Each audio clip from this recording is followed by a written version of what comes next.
안녕하세요. 파버스토어 국선생입니다. 한스 크리스찬 안데르센. 우리는 흔히 그를 창작동화의 아버지라 부르죠. 오늘은 창작동화의 시작이자 안데르센을 세계 최고의 동화작가로 만들어준 동화 인어공주에 대해 이야기해 보겠습니다. 팝업북을 만든 사람은 로버트 사부다입니다. 이미 소개해드렸던 지난 두 편의 작품과 달리 100% 로버트 사부다의 오리지널 일러스트로 구성되었고요.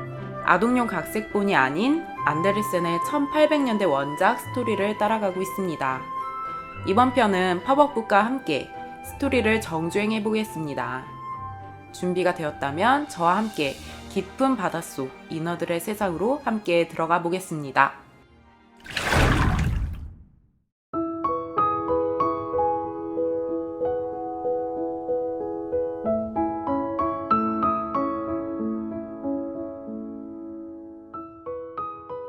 신비한 해초가 자라는 바닷속 나라. 그곳에 인어들이 살고 있었습니다. 하체가 지느러미인 인어들은 영혼이 없는 대신 300년이라는 긴 수명을 살 수 있었습니다. 이들에게도 왕국이 있었습니다. 왕에게는 6명의 딸이 있었고 일찍 어머니를 여인 탓에 공주들은 할머니의 보살핌을 받았습니다.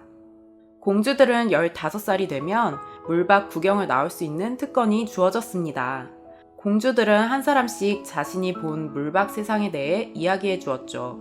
첫째는 수백 개의 불빛이 반짝거리는 도시의 풍경을, 둘째는 구름보다 더 빨리 태양을 향해 날아가는 야생 백조 무리를, 셋째는 냇가에서 벌거벗고 헤엄을 치는 아이들을, 넷째는 오가는 배들 사이에서 재주를 부리고 있는 돌고래를, 다섯째는 새파란 바다 위에 떠있는 진주 같은 빙산에 대해 이야기해 주었습니다.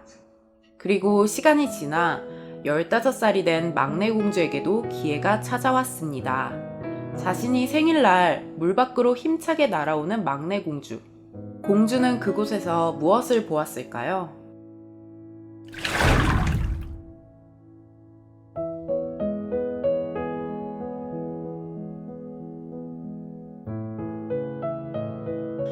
노을과 구름을 구경하던 막내 공주의 눈앞에 크고 화려한 범선 한 척이 나타났습니다.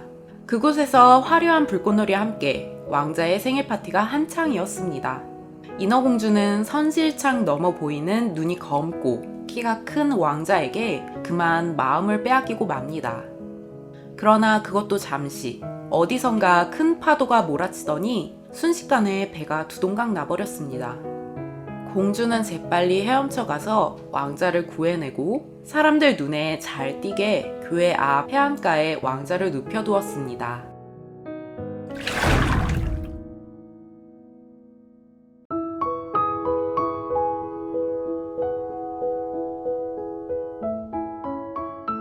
집으로 돌아온 공주는 슬픔에 잠겼습니다.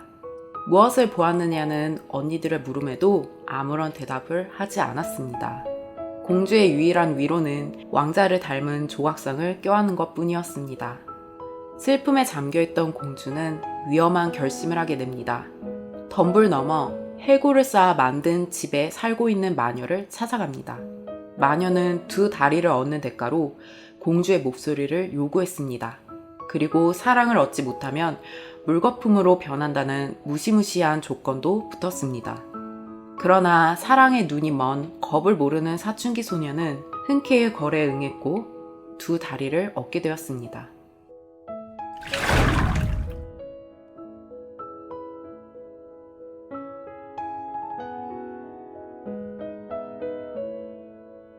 궁전 계단에 다다르자 인어공주는 마녀가 준 물약을 입에 털어놓곤 그대로 쓰러졌습니다. 그리고 다음날 아침 산책을 나온 왕자에게 발견되었고 그 길로 함께 궁궐에서 지내게 되었습니다. 왕자는 인어공주를 위해 파티를 열어주었고 인어공주는 아름다운 목소리로 노래를 불러줄 수는 없었지만 이렇게 아름다운 춤으로 보답하였습니다. 왕자는 인어공주를 자신의 옆방에 머물게 했고 이따금 함께 말을 타고 산책을 나가는 등 인어공주를 누구보다 아꼈습니다. 인어공주에게는 더없이 행복한 나날이었지만 걸음을 걸을 때마다 발끝에서 칼로 찌르는 듯한 고통이 느껴졌습니다. 인어공주는 고통을 식히기 위해 밤마다 바닷가로 나와 발을 담갔습니다. 어느 날부턴가 언니들이 찾아왔고 또 어떤 날에는 비록 먼발치이긴 했지만 왕인 아버지와 할머니도 찾아왔습니다. 그러던 중 청천벽력 같은 소식이 전해졌습니다. 이웃나라 공주로부터 혼담이 들어온 것입니다. 왕자는 이웃나라 공주를 보자마자 그녀가 폭풍 속에서 자신을 구해준 여인이라 믿으며 사랑에 빠져버립니다.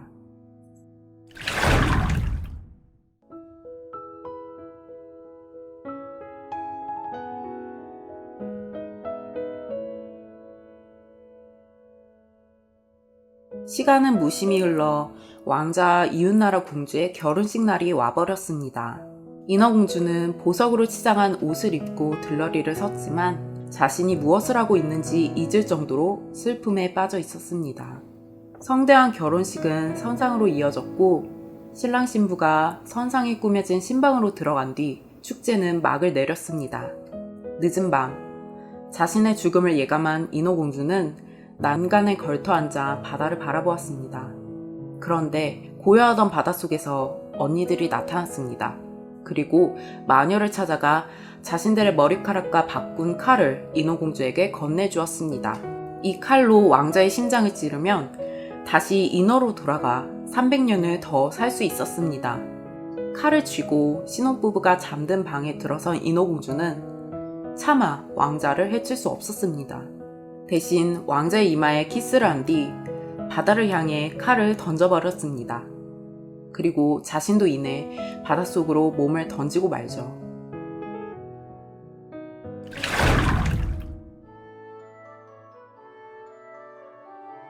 인어공주의 이야기 어떠셨나요? 아름다운 팝업북과 함께여서 그런지 오늘따라 인어공주의 이야기가 더 애절하게 다가오는 것 같습니다. 우리가 흔히 아는 결말은 인어공주가 물거품이 되면서 끝을 맺습니다. 그런데 안데르센의 원작에는 그 뒤의 이야기가 꽤나 길게 기술되어 있습니다. 물거품이 아닌 공기의 정령이 되어 하늘로 올라가고 다른 공기의 정령들을 만나 이야기를 나누며 인간이 가지고 있는 영혼을 얻기 위해 얼마의 시간이 필요한지, 어떠한 노력을 통해 시간이 단축되는지에 대해 비교적 자세하게 묘사하고 있습니다. 왕자와의 사랑이 조금은 애석하긴 하지만 진짜 엔딩을 알았으니 조금 덜 슬퍼해도 되겠죠? 오늘 이야기 즐거우셨나요? 유익하셨다면 좋아요와 구독 부탁드리고요. 함께 감상하고 싶은 팝업북이 있다면 추천도 부탁드립니다. 지금까지 팝업스토어의 국선생이었습니다.